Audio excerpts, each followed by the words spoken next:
Hello, I'm Pam Schmitz. For those of you who don't know me, I'm one of the advisors at Brio Financial Group. I'd like to introduce the newest member of our Brio family. That's Matt Beck. He's in the top row of my screen waving. He is our new Chief Operations Officer and a financial advisor. He's been a longtime friend of Brio, so you may have seen him at events, but going forward, I think you will see a lot more of him, and you may even see him in client meetings. Give him a warm welcome. We're so lucky to have him. Thank you, And Pam. Yes, we're Hi, very everyone. excited, Mhm. and he's a lot of fun, as well as Yeah. a great financial planner and Yeah. resource. guys The are- rest guys of you are- are so boring. That's right. You guys are too kind. I like John already. Yeah, These oh, are you're fun. gonna love John. John's the best. Not that everyone else isn't the Mhm. best. And hi, Rebecca. Nice to see you. And hello, everyone else. So we're going to talk today. Pamela's going to take us on a journey on how to plan and make an aging plan. And I think there will be some handouts that we'll be able to send along after the presentation.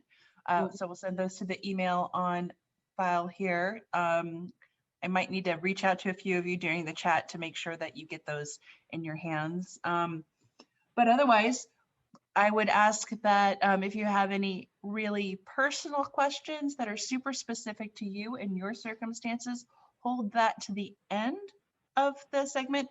And Pam will just kind of go for an overview. It can be an interactive conversation, but if you have super hyper specific stuff, let's keep that till the tail end.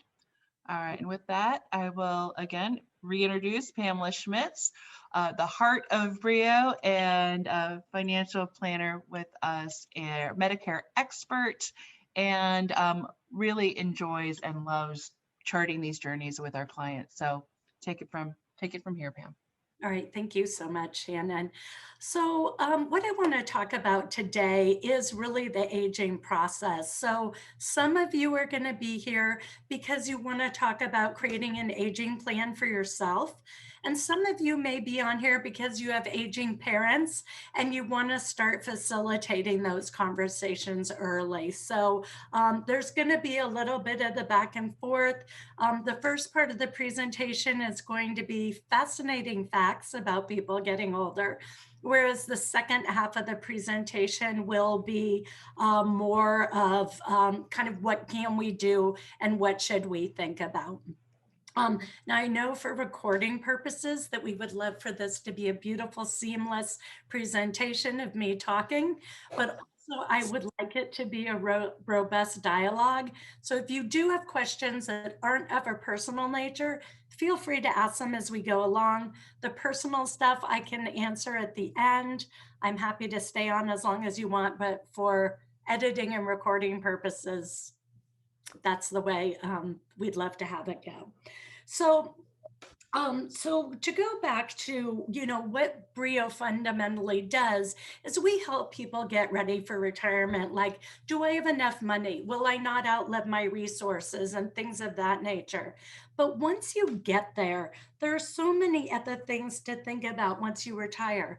How long will I be able to travel? Do I want to have a second career?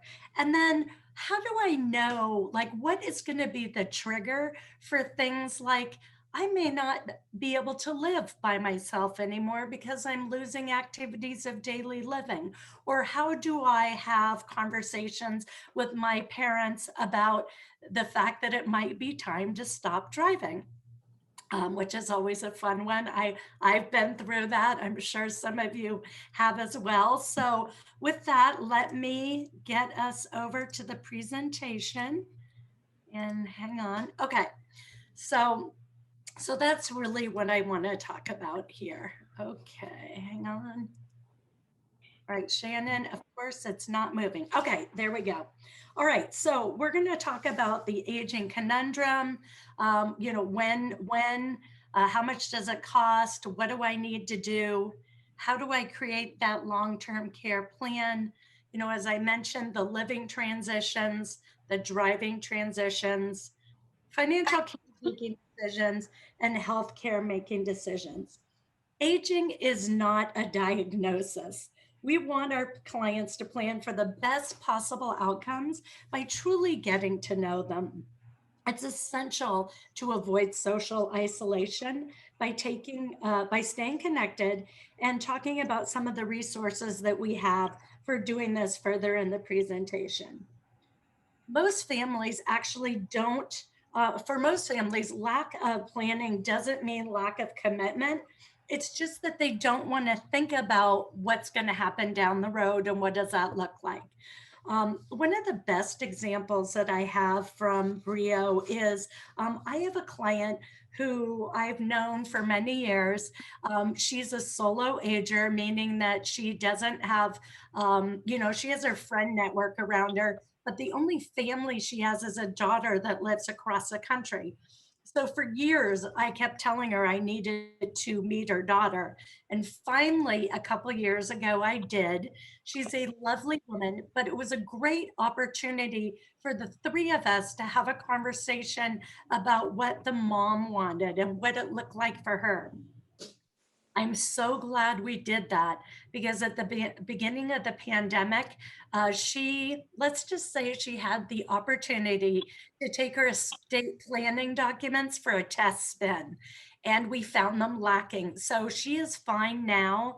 But the fact that I was able to meet her children and have that robust dialogue made a stressful situation easier to cope with because I had met the daughter. So that is some of the stuff that I really want to make sure that we address.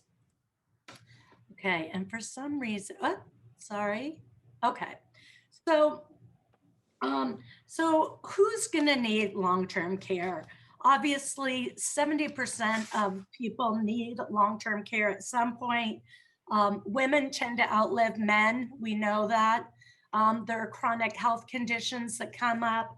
Taking advantage or taking into account family history of health conditions may make the timing of the decisions we make important.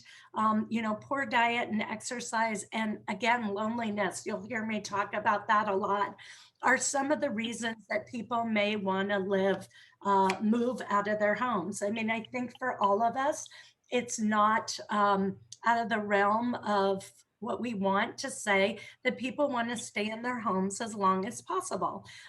Sometimes that does not make sense. Again, the loneliness can be one of the bigger factors. So if you're a younger person looking at your parents who are insisting that they are fine, some of the triggers that may indicate that it's time to start thinking about what comes next is forgetting to pay bills or paying them twice, losing track of money, forgetting where your accounts are held may be another thing, or difficulty in analyzing complex investments.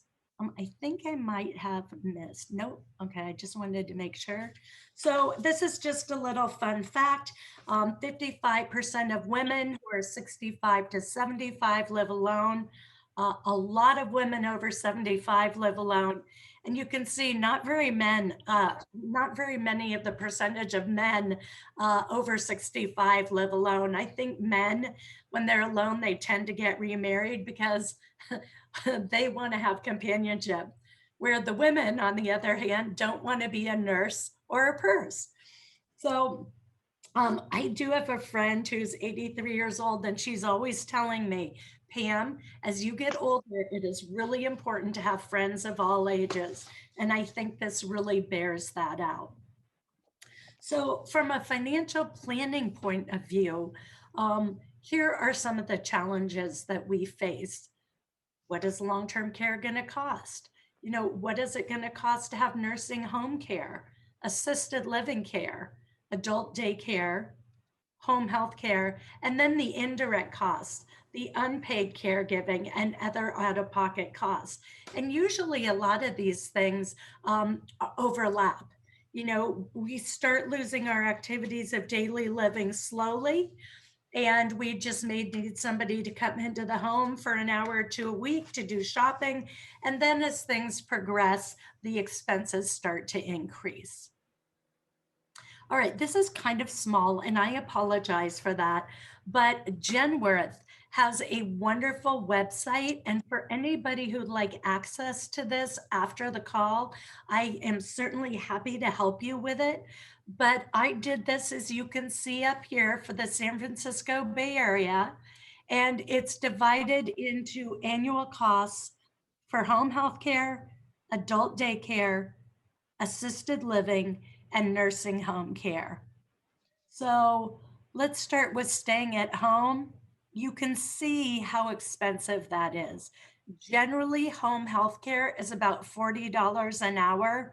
I recently had a client who needed 2 people during the day and 1 person at night, and that was running her $15,000 a month. So we need to put that plan in place because not everybody can afford that level of care, nor do they want to. Okay, so let's talk about what research tells us about aging. Putting your support team in place is essential. It's also important to normalize aging and dying by talking about it with your family and your loved ones. And additionally, as a fun fact, the 80s are the fastest growing sector of our workforce, both paid and unpaid. So it's important to remember that a sense of purpose at all ages matters. So again, you're going to see some common themes here. Social support is key. Relationships trump money. And the biggest challenge for widowhood is replacing that relationship. We can see that men want to do that more quickly than women do. And then living arrangements represent immediate social resources. Just being alone. And I think we've seen that in the pandemic too, for people who do live alone and can't go out to their usual activities. It's isolating, and that's just not good for anyone's health. So how can we help our clients create a long-term health care plan?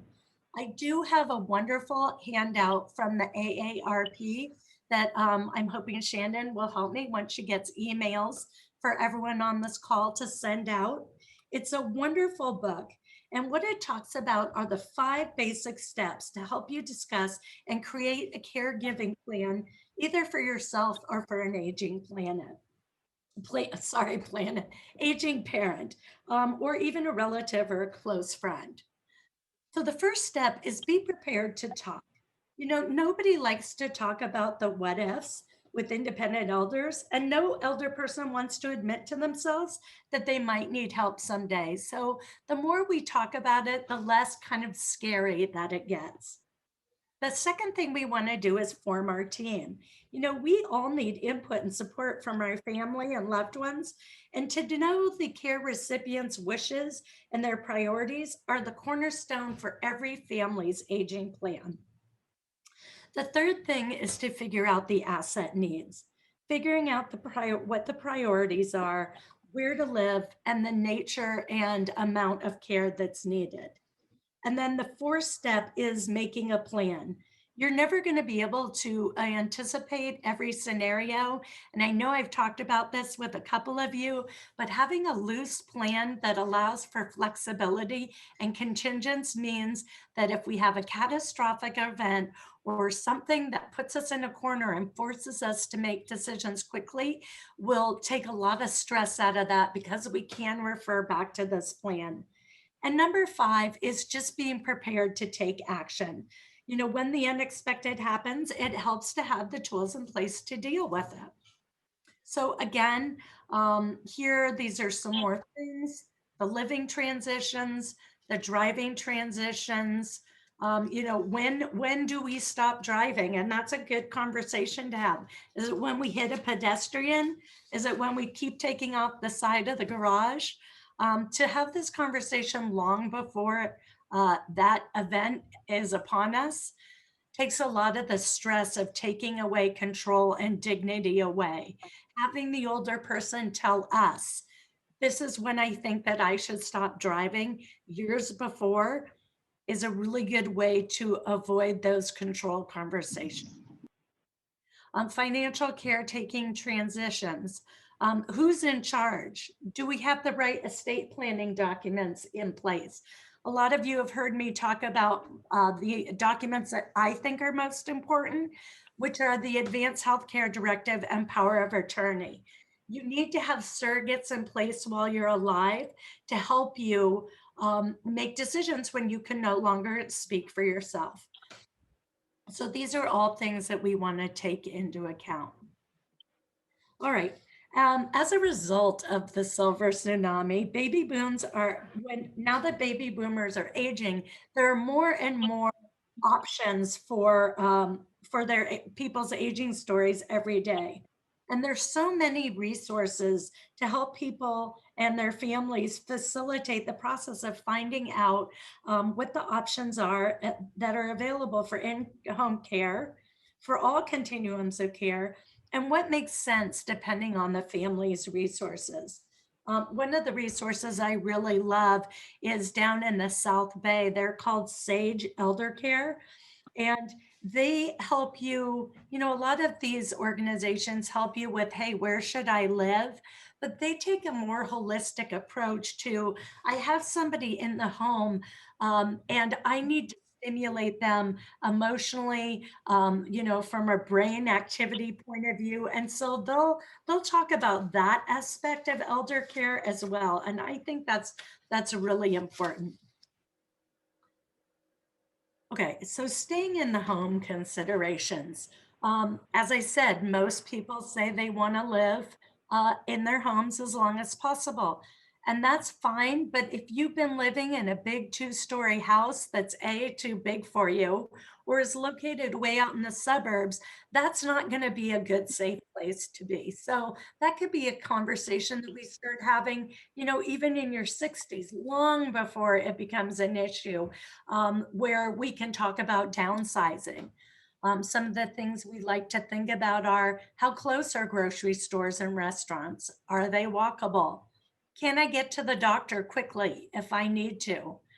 Again, me talking about loneliness, how close are other people for me to interact with? And if we are staying in that house, what preparations have been made to make it aging friendly? Do I have bars in the showers? Do I have hand railings where I need them? If there are steps, what am I going to do about that? Am I putting down runners outside so that steps aren't slippery? Um, and as a just an aside from this, I did learn that AAA now has a new service for seniors. It's a subscription-based plan where you can buy like a package and they will come and look at your house once a year and they'll do all that stuff that we aren't able to do as we age. So changing light bulbs, cleaning out gutters, just basic home maintenance stuff that starts to be neglected as we get older. So that's another great resource that's out there. You know, it also depends on how technology savvy the person is, so that people can be independent, but be able to reach out if they need help. And then who's going to be in charge of the maintenance and the bill paying? Oftentimes, people are able to live independently, but hiring a fiduciary to pay the bills and just make sure that if they need help, you know, from a financial accountability standpoint or that healthcare standpoint, we may have primary on the Advanced Healthcare Directive and the power of attorney, but to have a professional who can step in ahead of them for day-to-day activities may be a way to lessen the burden on family members. And then, are there formal agreements in place for people? The need to create agreements in advance is key. Talking about things and bringing them into the light so that everybody knows what everyone's wishes are is really important. I know there's somebody on this call who shall remain nameless, who is a solo ager. They have an advanced healthcare directive and power of attorney. Those people are insistent, I should say, that they will take care of this person. But as a person said to me on the phone the other day, they're kind of bossy. And I don't know that I want to have to rely on that. Like, I feel secure I'm going to be taken care of, but I don't want to be told what to do. And so those kind of conversations, or knowing that that even exists, allows us to either put that fiduciary in place, or even to have a conversation where you bring in a non-related party such as myself or your own financial advisor, just to help the dialogue progress. So, an aging friendly, financially independent home. So, again, here's some of the topics that you would want to have with your family member. When will the client agree to move? Is it when they can't transfer? Is it when and get out of bed or dress themselves? Is it when they can't go to the store? It really depends on what the financial resources are for in-home care. Is it an issue when the client or the family feel that safety is an issue? Again, I think I just mentioned no longer performing upkeep. Is it transportation? That seems to be less and less of an issue these days, unless we're talking about driving itself, with the rise of Uber and Lyft. People can stay in their homes but still have access to transportation. Interaction with others could be another trigger. Can we dementia proof the home? And is it escape proof? To me, generally, if we're talking about escape proofing your yard or your windows, it's probably time to move. But these are some of the issues that we talk about, and that you can bring up to the elder person, and again, have them tell you. Okay, so let's talk about moving to assisted living and skilled care. This is kind of a dovetailing on the last screen, but what will be the trigger? These are things it's so important to talk about as a family or with your friends or nieces and nephews or whoever it is that's on your team. So when do we feel safety is an issue? Is it going to be falling that's a trigger? Is it going to be going to the store? Every family is unique. But one thing that we can do to help you as financial advisors is to pro and con the cost of living at home versus moving. This tends to be a big one because there does come a crossover point where staying in the home is more expensive than living in an assisted living facility. So that's something we can definitely help you with. If money's not an issue, that's great. You can stay at home forever. But for the vast majority of people, we want to have options. Another issue that becomes really big is this unpaid caregiver. Lots of people say, oh, auntie or mom or dad or uncle, I'm going to take care of you. Don't worry about it. But the question is, what does that care look like? Is it, hey, I'll cook you meals a couple times a week. I'll take you to the store if you need to go. I'll shop for you. Or does it start to get more personal, like I'll feed you, I'll bathe you, I'll change your diaper. And those, it works both ways. Some people say that they will do the caregiving. They haven't thought it all the way to the end, or have been honest about how far they're willing to go in that scenario. And conversely, the elder person may not want that. They may not wanting a family member changing their diaper. That seems to be kind of the ultimate trigger in my experience. But those are conversations that when we have them, it shines light on it and we can make informed decisions. So again, another common theme you're hearing me is let's create agreements in advance. And then again, the same. What will be the trigger to move to a continuing care retirement community? And the other thing too is that investigating them long before you need them. I personally love going to CCRCs. I know that probably sounds really weird, but we have a client who's in his 70s, long before he's going to need to move somewhere. And we go on field trips. and we look at them. And there's all different kinds, from the Frank residences in South San Francisco, that's a high-end continuum of care, to Phoenix Commons. We have someone on the call today that lives there. That's very appealing to me. As she says, it's solidarity and solitude together, where everyone has their own apartment. There's no continuum of care, but there is a built-in community. To Rossmore, which has, everything from apartments to single family dwellings. There is a great list called Lucille's List that talks about the 1,000 different kinds of long-term assisted care facilities between Gilroy and Santa Rosa. There are a lot out there. And if anybody on this call or anyone you know wants somebody to go and look at them, I am happy to go with you. All right, so let's talk about having the conversation about a healthcare surrogate. A lot of times people default to their family, and that's fine. You can do that, but it doesn't always have to be that way. Sometimes with parents and children, the children don't support the parents' values or decisions, and so it's better to pick a friend or someone else.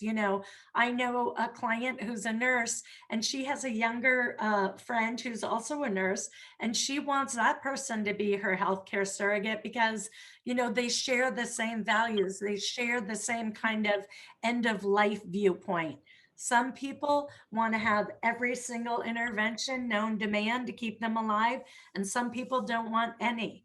And wherever you fall between those two, you want someone who's going to be your advocate.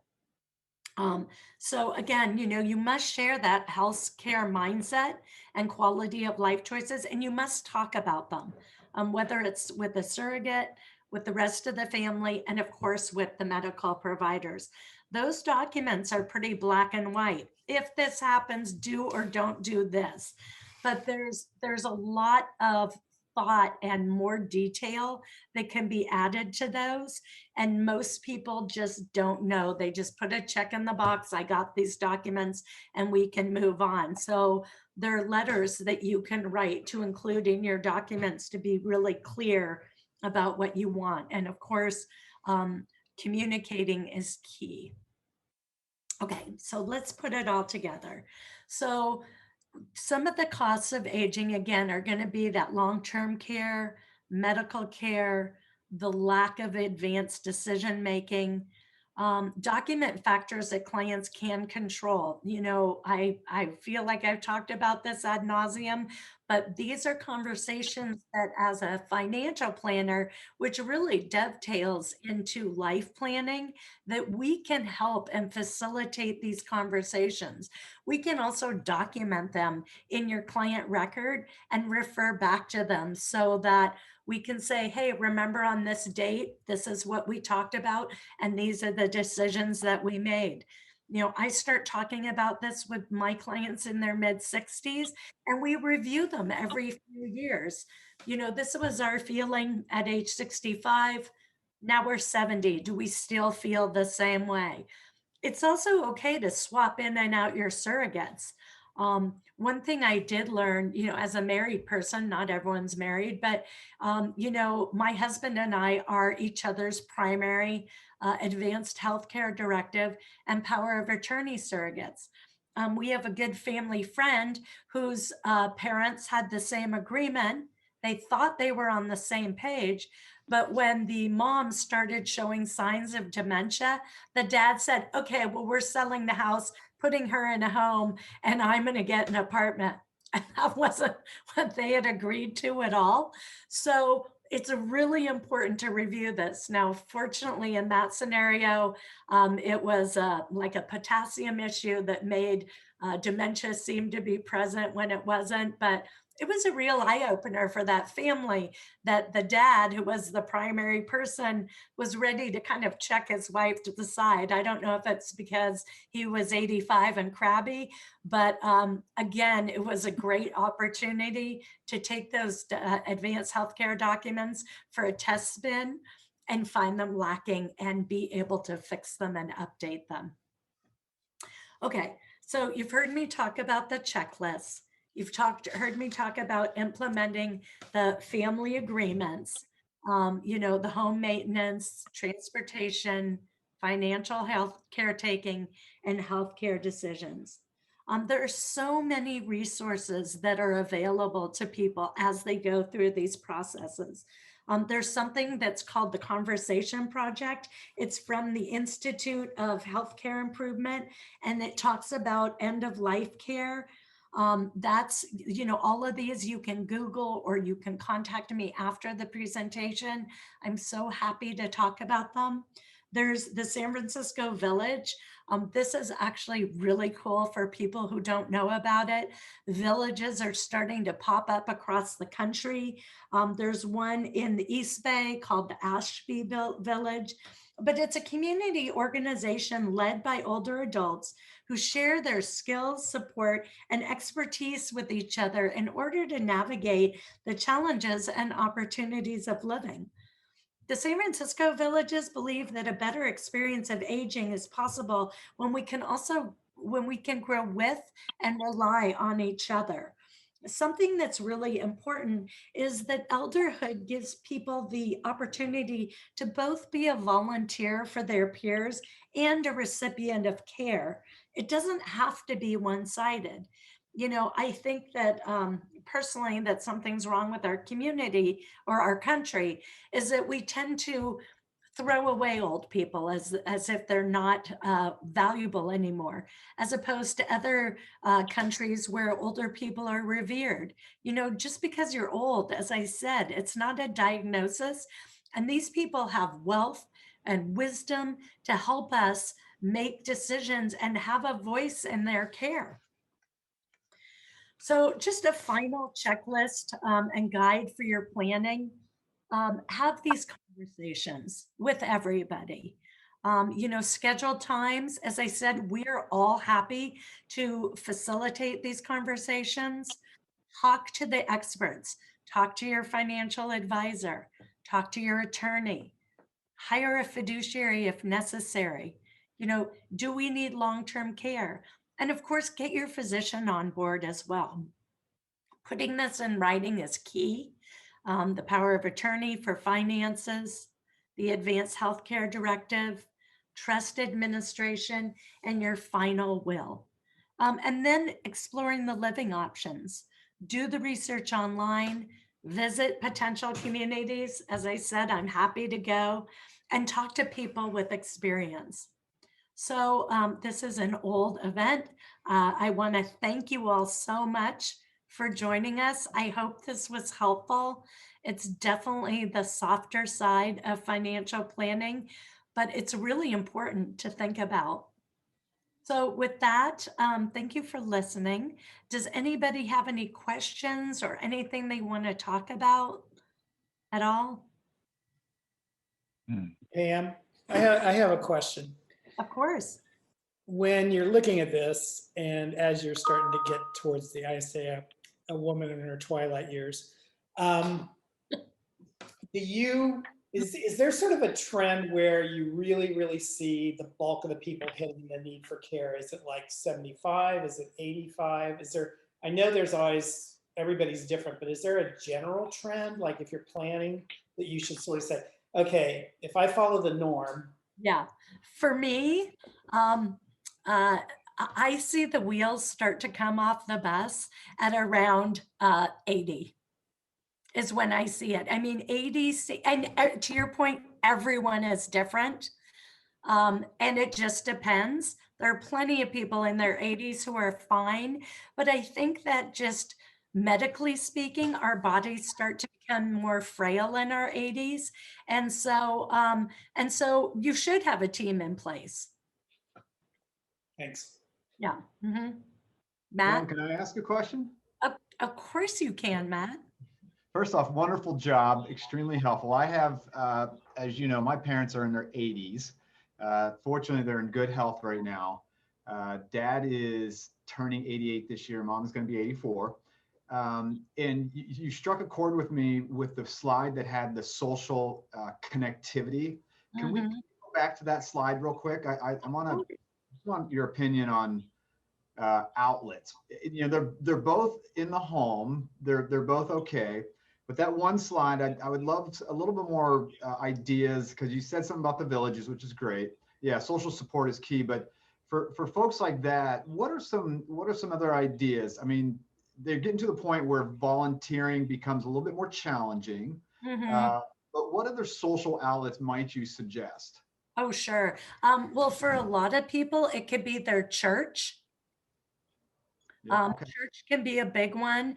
And then, as I said, there are other organizations like the villages where you join a group and you agree to not only, be a resource, but have people help you. Reaching out in your community, and a lot of it is just research. So, Matt, for like you, I mean, do your parents live in Minneapolis or? Yeah, they're in the Twin Cities. Yeah, so I would be happy to just let my fingers do the walking, so to speak, and see what resources are available near them for the older community. That'd be great. Yeah, no, that helps because it's something that we're starting to talk about more, because the isolation thing, balancing that with the being proud and wanting to stay in the home. So there's that connect and disconnect with them that is so important. Well, and the other thing too that I think is a really, and these are hard conversations, right? This is not pretty, light, fun stuff. This is, I've turned the corner and I'm in my twilight or last chapter, and it's fraught with emotion.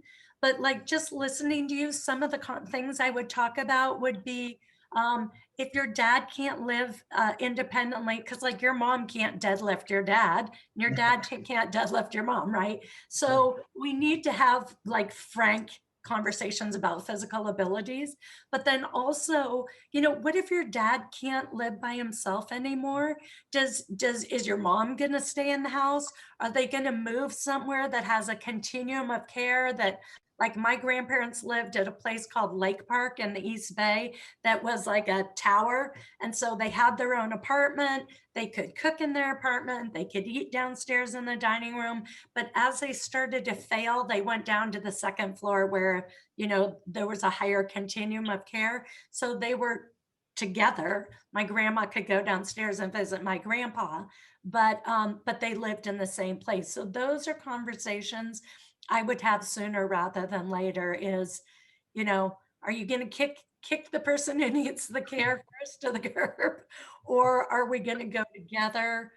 That's an intense conversation, but it's one worth having. Yeah, Um, thank you. Yeah, very helpful. yeah, as I say all the time, never let a catastrophic event make you start thinking about your plan of action. Yeah, and that's it's easier said than done, as we all know, because trying to front run that event is that disconnect between pride and reality, and it's like Loss of control. No, I get it. Well, I'll share. I have a friend whose parents are in his 90s, and he just was able to relocate them to stay with his sister. Um, and the father was very like prideful. No, no, no, we can do it. We can stay on our own. Meanwhile, they are as happy as clams. The mom, who has cooked from scratch meal for decades, hasn't cooked in months now. She's just enjoying not having to take care of the big house and everything. And similarly, my mom, who's 76, is downsizing to a condo from a house this week. She's moving today, in fact. And she was absolute avid gardener. And she's looking forward to not having to She's, take care of that. mm-hmm. So I think it's just giving them the space to say what they don't want to do anymore, or what they don't enjoy doing anymore. Mm-hmm. Yeah, I know it's weird. I love to be in these conversations, you know, as I said, people think that they put the check in the box for their surrogates for advanced healthcare and power of attorney. And so you feel a sense of relief that, you know, if something happens, there's somebody there. But I want it to be the person you want there, not the person that's just happens to be related to you by blood or for whatever circumstance. And that's not something that you decide in 5 minutes. You know, it's conversations, it's vulnerability. But the sooner you can have them, the better. I mean, anybody who's my client or knows me, I'm constantly talking about it for that Yeah, reason. I think the good thing too is you are a sounding board. You know, sometimes even if you can't turn to family, if you turn to your advisor and can just have a sounding board, just air some things out, that's very helpful also. I thought you were going to say because I'm old. No. I think I've got a couple of things on you. I turned 60 on Monday for anybody who Yes, it's wants to know true. why I feel old, 'cause I'm about to change decades. So anyway, Happy any other questions? Anything at all that you want to talk about? Mm-mm. Okay. I'm here every day. I'm here all week. So anybody that would like to have this conversation, if you're not my client, if you would like to tell your other, oh, here's a question. 65 is the new 50, maybe 45. Thank you, Rebecca. Oh, there's actually, I don't know. I didn't even look at the chat box. Let's see. Yeah, there are no questions. There's They're all none. good. Great. Okay, thank you for keeping me on that. Yeah, but if you did want to pull me into a meeting with another advisor, if you want to just talk to me one-on-one, you can always call the office. My email is pam@briofg.com. I'm happy to help you. I also do have that AARP handout. I do have some of the agreements that we talked about for driving. Oh, one more, thank you all for your attention, is pet care. You know, a lot of us have our little furry friends that we're worried about. So I know many of my clients who have pet clauses in their estate planning documents, having those conversations, maybe setting up a side account for their care. So that's something else that we can talk about. But I will make all of those things available. And Shannon, I don't know if it's best for you to just send them all out or, Yeah, you know, happy to. I will leave that to your capable hands. But that's it. And I really appreciate you guys all showing up. Hi, Willie. So yeah. Thank you. Thank you very much. Yeah, Thank you so much. Thank you all. Reach Thank out if you need anything. All Thank you. right. Okay, Thank bye-bye. you. All right. Bye-bye now.